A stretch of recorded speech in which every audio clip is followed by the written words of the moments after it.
Eu sou Matheus Quadros, eu sou do Flextronics Instituto de Tecnologia, o FIT. Sou formado em Física, graduação, e tenho mestrado também em Física Aplicada, tá? Com especialidade em novos materiais para impressão. Bom, nessa palestra a gente vai falar um pouco sobre tecnologias para embalagem. Hoje, a maior parte das embalagens são fabricadas através de técnicas convencionais de impressão, como rotogravura ou offset, por exemplo. Essas técnicas elas são utilizadas porque elas resultam em produtos com baixo custo. Você pode fazer uma produção em larga escala e com uma alta velocidade, né? Além disso, você também consegue fazer impressões de grande porte, para você fazer embalagens de grande porte. E também com essas técnicas convencionais a gente consegue dar algumas características diferenciadas para o produto, como uma textura ou um alto relevo, por exemplo. Tá? Então, mas não é somente essas possibilidades que a gente tem disponível hoje em dia. E é justamente sobre essas novas possibilidades que a gente vai discutir um pouco mais ao longo deste webinar. Então a gente vai tratar tanto de novas tecnologias para impressão, especificamente, como por exemplo as impressoras digitais, tá? Que são impressoras hoje de grande porte para a indústria da embalagem, elas têm essa capacidade. E também a gente vai falar um pouco mais sobre outras tecnologias que podem ser agregadas nas embalagens, mas não são utilizadas necessariamente para você fabricar as embalagens. Então, por exemplo, a gente pode usar tecnologias para fazer a rastreabilidade end-to-end do seu produto, né? A famosa rastreabilidade do começo ao fim do ciclo de vida do produto. Então, vamos abordar um pouco mais sobre todas essas tecnologias que transformam hoje as embalagens convencionais em embalagens inteligentes. Além das técnicas convencionais, flexogravura, rotogravura, serigrafia, que são técnicas bastante utilizadas, né, na indústria gráfica, são bastante reconhecidas dentro deste meio, a gente tem algumas outras técnicas para a fabricação de embalagens ou parte das embalagens, né? Como por exemplo, holografia, onde você faz um selo holográfico. Você tem também a impressão digital, né, que faz produtos únicos. Diferente de tudo que eu falei até agora, vamos começar pela eletrônica impressa. Tá? Então, a eletrônica impressa ela é um novo processo produtivo. Tá? Ela utiliza de novos materiais, também conhecido como materiais funcionais. A gente vai ter um tópico, um webinar somente sobre novos materiais e eletrônica impressa. Então, não vou entrar muito em detalhes aqui, tá? Mas a eletrônica impressa ela vem como uma forma de você colocar dispositivos eletrônicos ou componentes eletrônicos em algum lugar de forma simples, que não vai trazer um custo elevado para o seu produto, tá? Justamente porque as técnicas de impressões são reconhecidas por ser técnicas de fabricação em larga escala, técnicas que trazem um baixo custo associado ao produto final. Então, por isso que hoje a gente consegue ter jornais, né, a tão baixo custo, né? Hoje a gente tem impressoras que conseguem fazer a impressão de mais de 1 quilômetro por minuto. Então, é uma área muito grande sendo impressa em tão pouco tempo. Tá? Então, essas características das técnicas de impressão são utilizadas em conjunto com materiais funcionais, materiais que têm, por exemplo, uma propriedade de condução de eletricidade, né? Então, ele conduz uma corrente elétrica. Tá?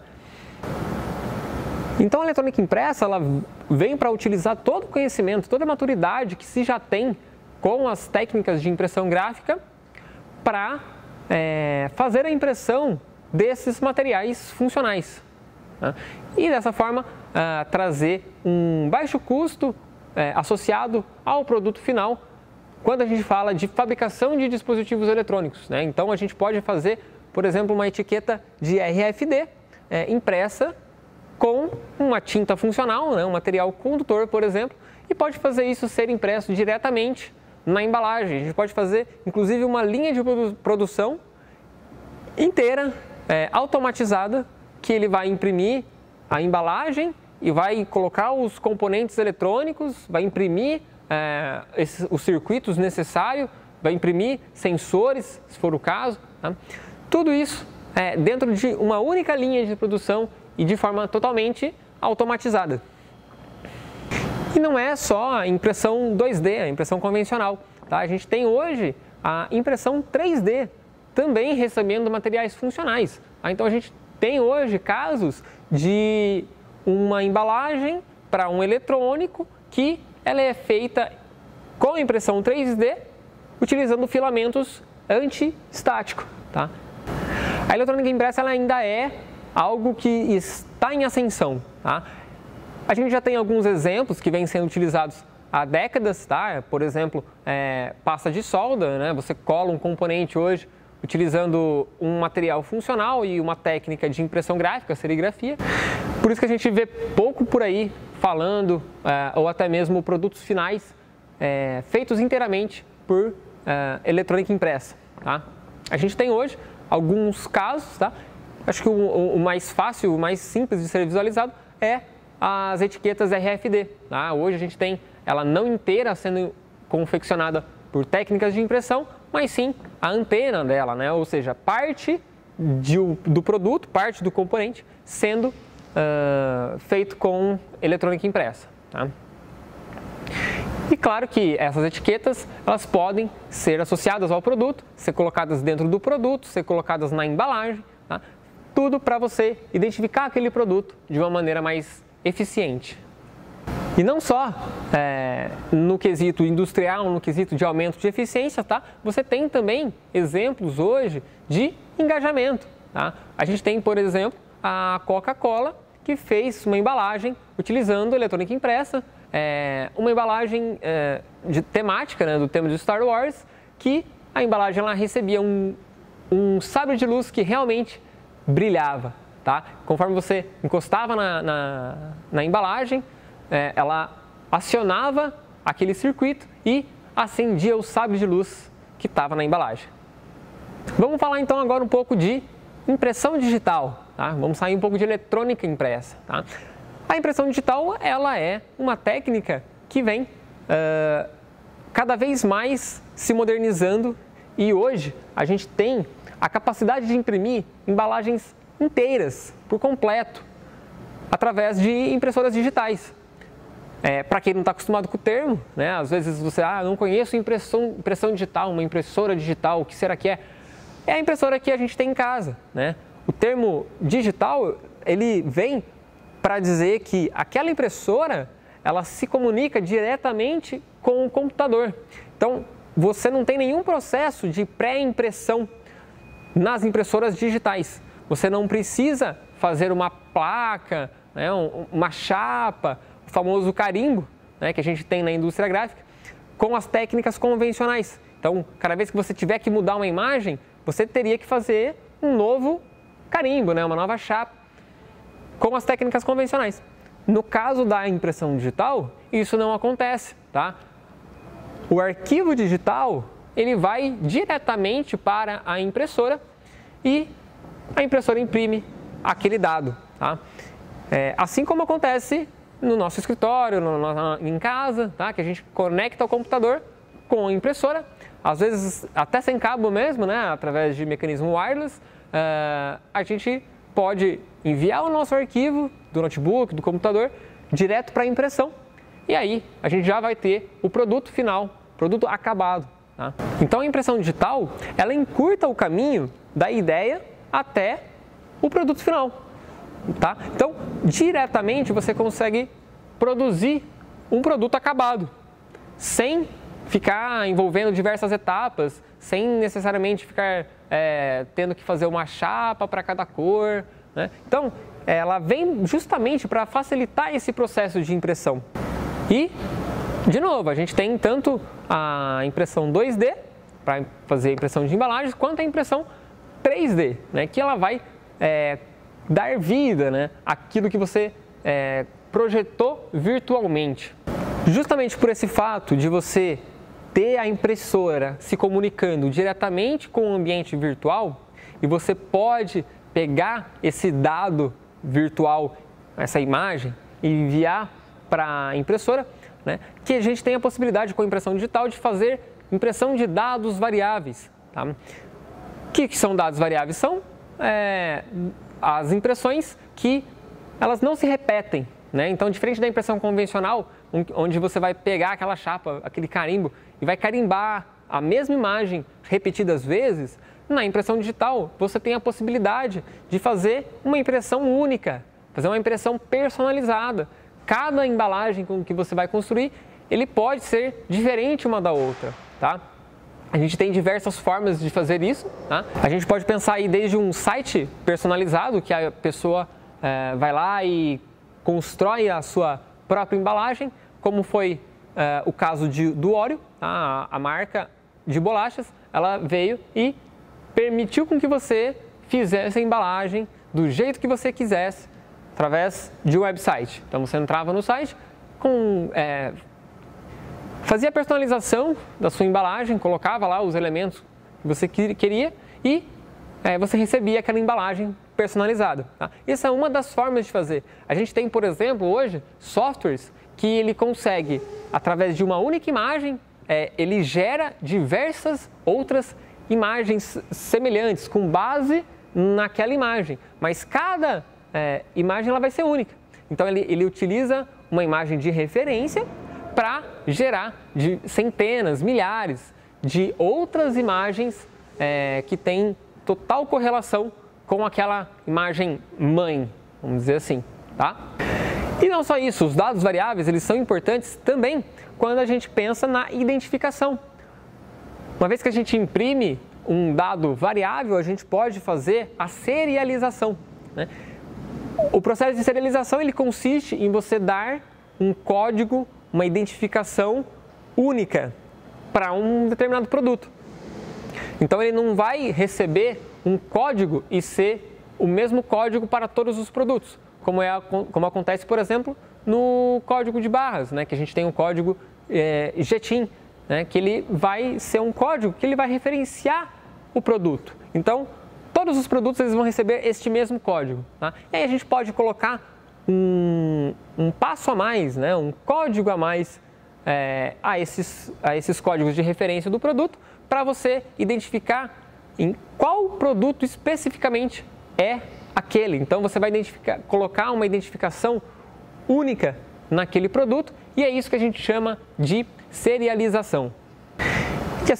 E a serialização ela só é possível através da impressão digital, né? Porque se você repete a mesma coisa, a mesma imagem com as técnicas convencionais, então você não consegue fazer uma impressão de dados variáveis, né? Para cada vez que você mudar a imagem, mudar o que você quer imprimir, você teria que refazer a chapa, né? Fazer o carimbo de novo, né? Então isso não acontece com as impressoras digitais. E uma outra característica, falando do processo de pré-impressão ainda, é a necessidade do arranjo, né? Das configurações iniciais, né? O que a gente chama de setup, para você começar a fazer a impressão digital, né?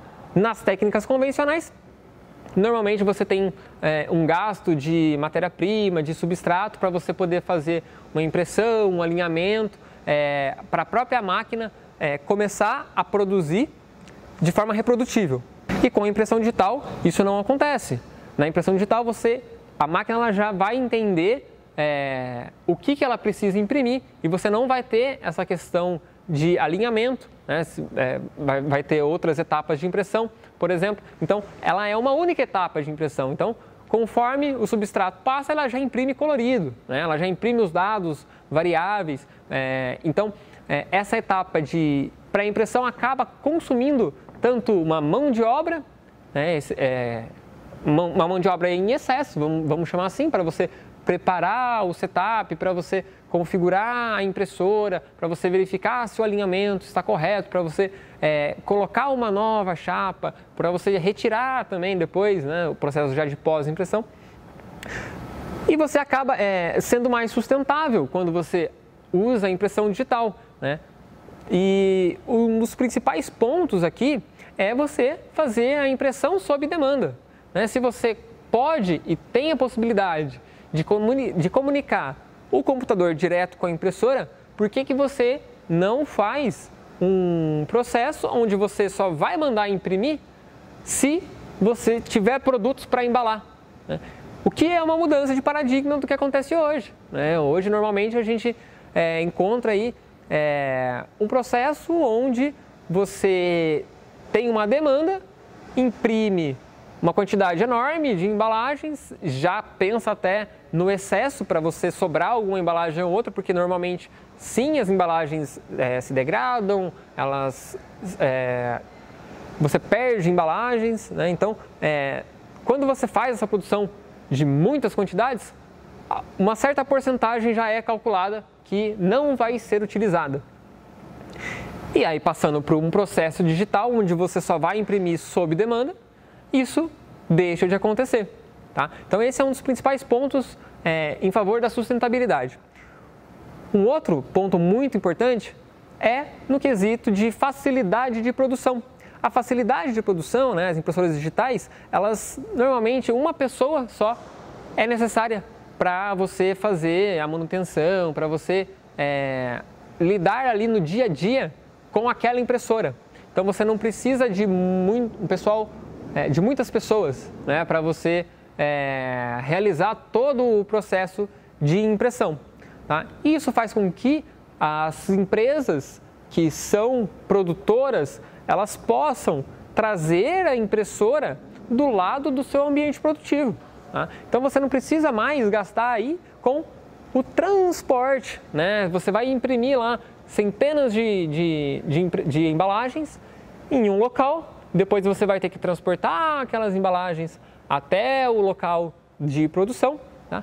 E com a impressora digital você pode trazer a impressora do lado do seu ambiente produtivo ou até mesmo já numa sequência aí, né, na mesma linha de produção, para que dessa forma você faça a impressão sob demanda e esteja do lado de onde você precisa, né, esteja muito próximo daquele produto que você deseja embalar.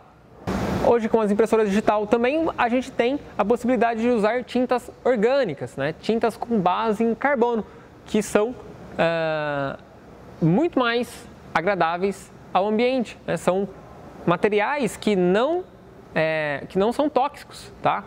Então, isso também traz um apelo sustentável para as impressoras digitais. Além de tudo isso, né, como a gente está falando dessa facilidade de comunicação entre o universo físico, né, as produções de embalagens em si, e o universo digital, tá? A gente tem também essa vantagem na questão de eficiência e de controle do seu portfólio. Bom, vamos entrar agora numa técnica um pouco diferente, que é a holografia, tá? Não vou entrar em muitos detalhes, mas a holografia, né, provavelmente alguém aí já deve ter pegado aqueles tazos, né, que vem com produto holográfico e tal. Isso é a holografia, né? Então, a gente tem diversas aplicações para a holografia e uma delas, na questão das embalagens, é para segurança, tá? Por quê? Porque uma impressão holográfica é muito difícil de ser reproduzida. Então, quando você coloca uma etiqueta ou faz parte da sua embalagem sendo impressa, né, com técnicas que resultam em holografia, né, você traz uma originalidade para o seu produto. Além disso, a holografia ela conta lá com a difusão de luz para causar um efeito 3D, né, um efeito animado numa imagem. E isso faz com que aquela embalagem ela seja mais vívida, né? Ela dá um destaque na prateleira. Então, ela traz uma diferenciação para o seu produto, além da questão de segurança, da questão de originalidade do seu produto. Legal, vamos entrar um pouco agora em sensores. Os sensores hoje estão sendo muito utilizados nas embalagens. Não necessariamente em cada embalagem, mas, por exemplo, a gente pode colocar alguns produtos de referência dentro de um lote de produção e rastrear aquele produto no sentido de, por exemplo, se ele passou de uma determinada temperatura, que aquele produto não poderia passar, ou se aquele produto ele sofreu congelamento, que não poderia acontecer. Então hoje você tem sensores, você tem materiais que fazem esse tipo de serviço de diferentes formas. Tá?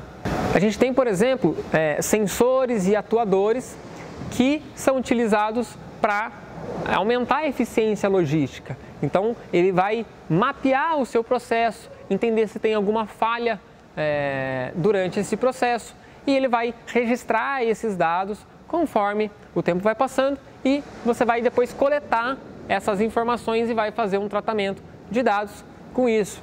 E para isso, esses sensores, eles precisam normalmente de bateria, tá? Um sensor desse tipo, né, que vai registrar a temperatura ao longo do tempo, que vai registrar a umidade, por exemplo, ao longo do tempo.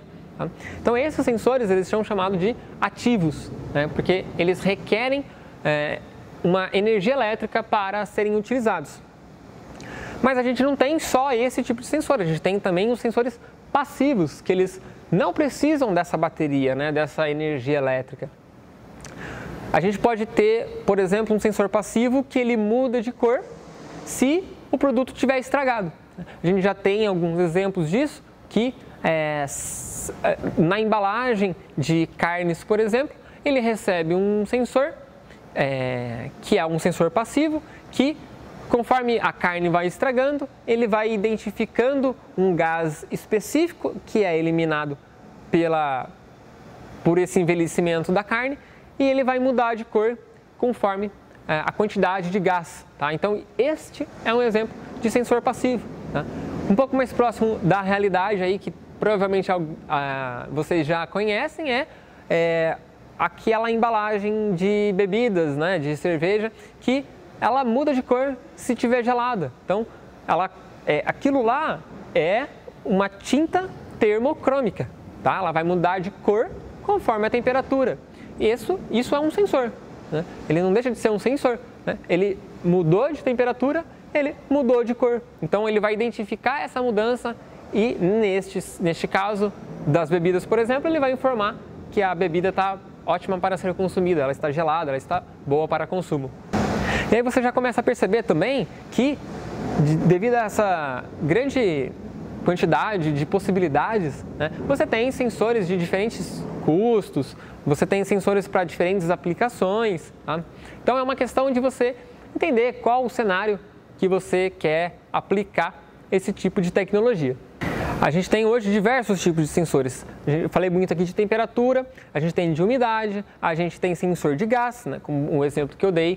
A gente tem sensores de peso, a gente tem sensores de choque, de quedas para você saber se aquele produto caiu, por exemplo. E também sensores de luz. Bom, vamos falar então agora um pouco sobre identificadores, que é aquilo que vai identificar alguma coisa. Né? Um dos principais objetivos é você facilitar a comunicação de uma informação de algo que está físico para o universo digital. Então, por exemplo, um código de barras, né? Ele é uma imagem física que normalmente vai numa embalagem e você pode utilizar leitores específicos que vão ler aquele código de barras e trazer informações digitalizadas. Então, a gente pode dizer aí que os identificadores eles conectam o universo físico com o universo digital. A gente tem aí basicamente duas classes de identificadores, os impressos, como por exemplo o código de barras, e os por radiofrequência, que é, por exemplo, aquela etiqueta que você coloca no carro para facilitar na passagem do pedágio. E nesses dois casos, a gente sempre precisa pensar na forma com que a gente vai colocar o código dentro daquele identificador, né? Então, é importante que a gente faça isso não de uma forma aleatória, né? Você cria um padrão e somente você utilize esse padrão, né? Isso vai fazer com que você tenha aí um maior esforço para um desenvolvimento de um software, por exemplo, né? Quando a gente fala de padronização, a gente acaba ganhando aí em eficiência, principalmente no desenvolvimento de novas coisas, né? E também numa globalização, né? O código de barras hoje ele está presente porque ele é algo global, né? A gente tem hoje a GS1, né, que é um órgão responsável por fazer essa padronização.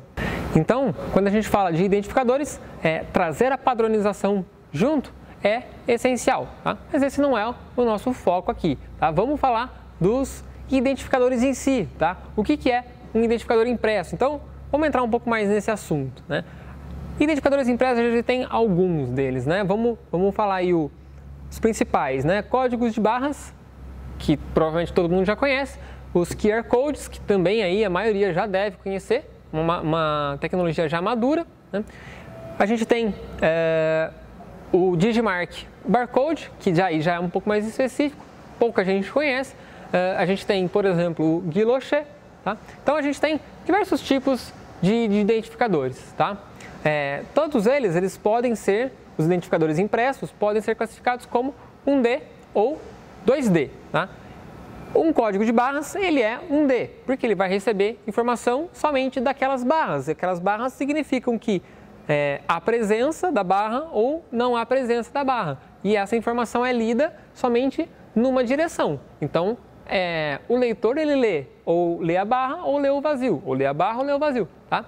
Então, esse código, ele é 1D.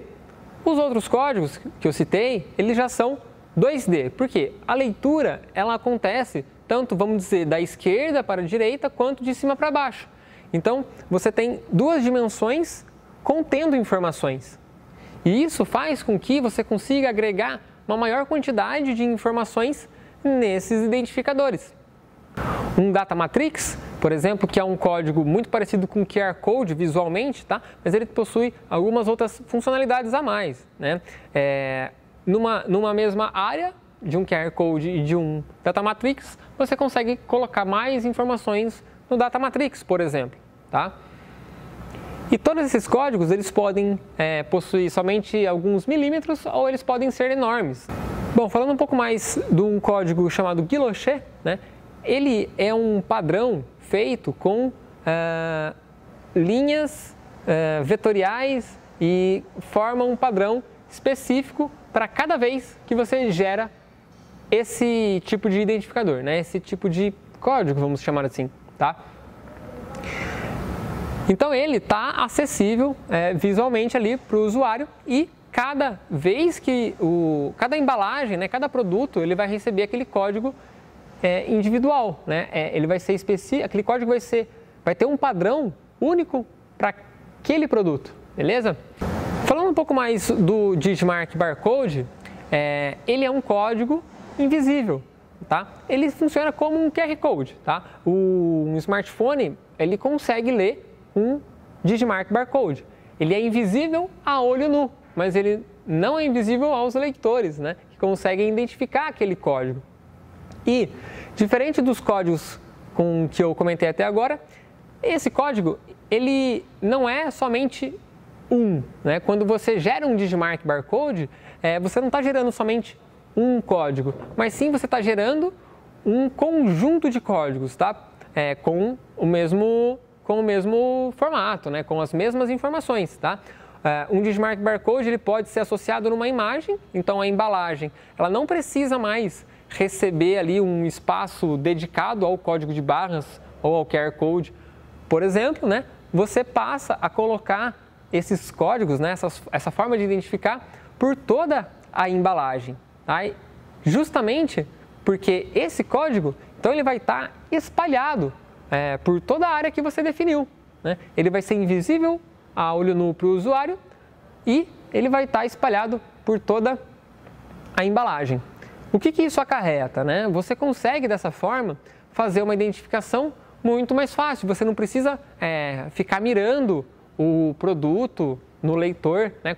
Que é o que acontece hoje nos supermercados, né? Quando você vai passar o produto para pagar ele, você tem que ficar mirando ali, né? Ou o caixa fica mirando o código de barras no leitor, tá? Com o Digimarc Barcode isso não acontece, porque os códigos eles vão estar espalhados por toda a imagem. Com isso, você consegue fazer, por exemplo, com o consumidor, mesmo depois de utilizar o produto, mesmo depois de uma embalagem ser desgastada, né, um rótulo ser desgastado, ele vai ser descartado e, mesmo se ele apresentar parte da imagem tenha sido destruída, você tenha perdido parte dessa imagem, o Digimarc Barcode ele vai continuar funcionando muito bem, porque ele possui ali centenas de códigos espalhados por aquela imagem. Tá? Um QR Code, um Data Matrix, ou até mesmo um código de barras, se você tirar parte dele, né, você vai cortar ali uma parte do código, se você perder ali parte dessa informação, ele tende a continuar funcionando, ele vai ter um limite, né, que vai ser muito menor do que um Digimarc Barcode, tá? E essa é uma das principais diferenças desse Digimarc Barcode para os outros códigos. Os identificadores impressos, eles têm em comum o fato de que para você escanear ou digitalizar um desses códigos, você precisa estar visualmente conectado com aquele código. Então o código ele precisa estar na parte externa da embalagem. E essa é uma das principais características que diferenciam os identificadores impressos dos identificadores por radiofrequência, né? Então vamos entrar um pouco nos de radiofrequência, tá?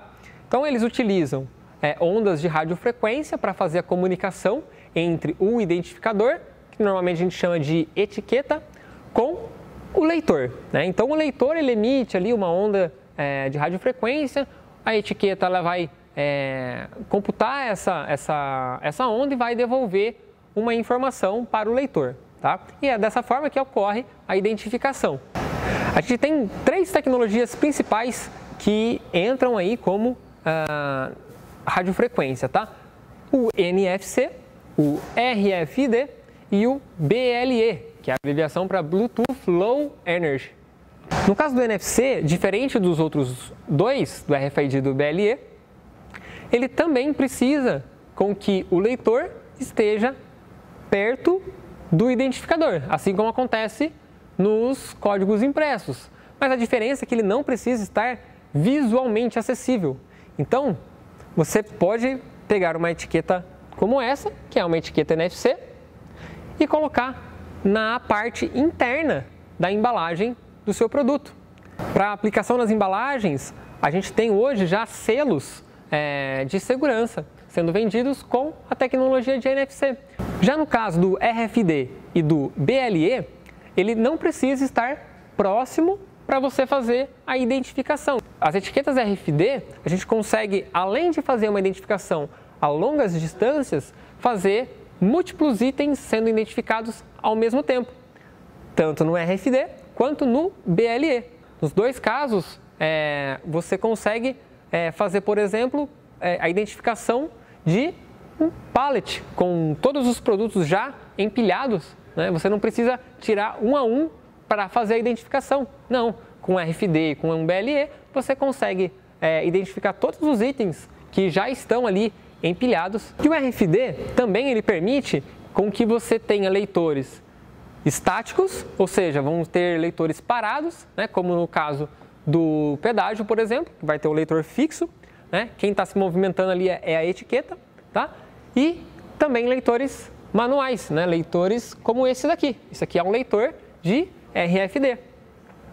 Pensa num cenário que você tem uma loja de roupas e você vai fazer a contagem do estoque dessas roupas, né? Você teria que pegar uma por uma, visualizar, contar, registrar, depois guardar uma por uma, né?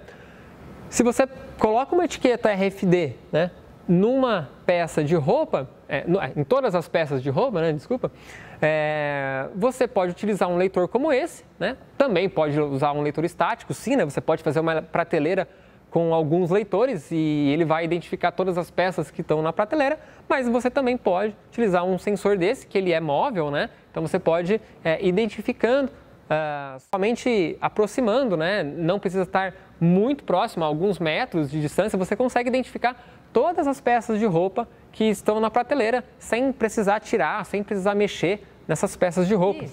Um pouco mais sobre o BLE, a gente pode citar que a principal característica que diferencia o BLE do RFID é a possibilidade do BLE formar redes.